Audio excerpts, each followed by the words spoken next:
থালা গরম ভাতের সাথে এইরকম মজাদার ইয়ামি পেঁপে ভর্তা কেমন লাগবে বন্ধুরা? আমার কাছে তো এটা খুবই ইয়ামি লাগে এবং মুখের মধ্যে লেগে থাকে। যতখানি পারি শুধু খেতেই থাকি। আপনারা বাসায় ট্রাই করে দেখবেন। কি নামে একে ভূষিত করবেন? পেঁপে ভর্তা না পেঁপে ভাজি? যে নামেই দেন না কেন, এর স্বাদ অসাধারণ। গরম ভাতের সাথে পেঁপে ভর্তা আমার কাছে খুব ভাল লাগে এইভাবে খেতে, এবং পুরো রেসিপিটা আমি দিয়ে দিয়েছি, আপনারা ট্রাই করে দেখবেন। হ্যালো ফ্রেন্ডস, আসসালামু আলাইকুম। সবাই কেমন আছেন? আজকে নিয়ে আসলাম পেঁপে ভর্তা বা পেঁপে ভাজি।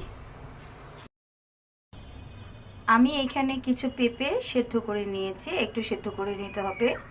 তারপর এটাকে আমি পাটায় বেটে নিব।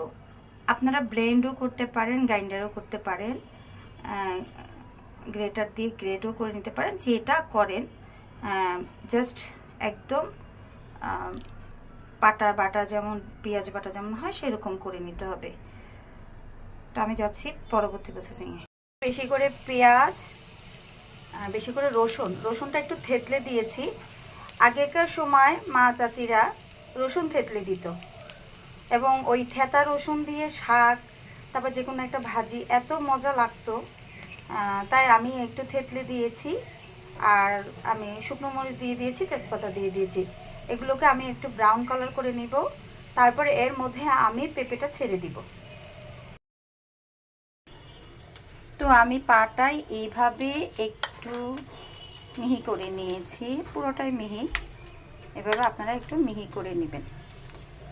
এর প্রসেসিংটা একটু বেশি, তাই আসলে সময়ের অভাবে এভাবে করে খাওয়া হয় না, কিন্তু এটা খেতে অনেক ভালো লাগে।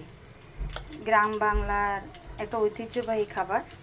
আগে আমরা ছোটোবেলায় খুব খেতাম, আমার মা করতো, তো খুবই ভালো লাগতো। তো আপনারা এটা করে ট্রাই করে দেখতে পারেন।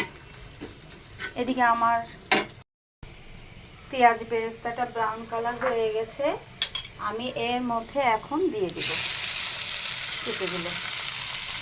আমি পেঁপেগুলো দিয়ে দিয়েছি।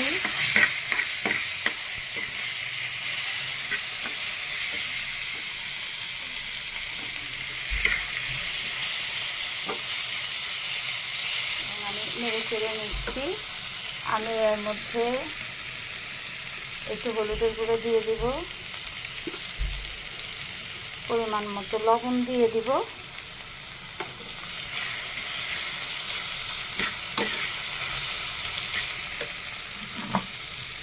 এবং এর মধ্যে আমি কাঁচামরিচ দিয়ে দিব।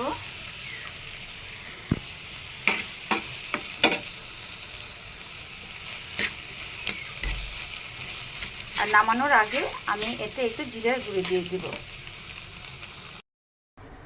তৈরি হয়ে গেল আমার পেঁপে ভর্তা।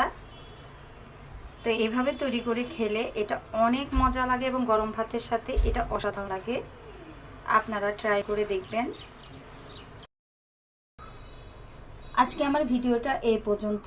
আমার এই রেসিপিটা যদি ভালো লেগে থাকে তাহলে আপনারা বেশি করে লাইক, কমেন্ট এবং শেয়ার করে দিবেন, এবং বাসায় ট্রাই করবেন। আমার জন্য দোয়া করবেন। সবাই ভালো থাকবেন। আল্লাহ হাফেজ। আসসালামু আলাইকুম।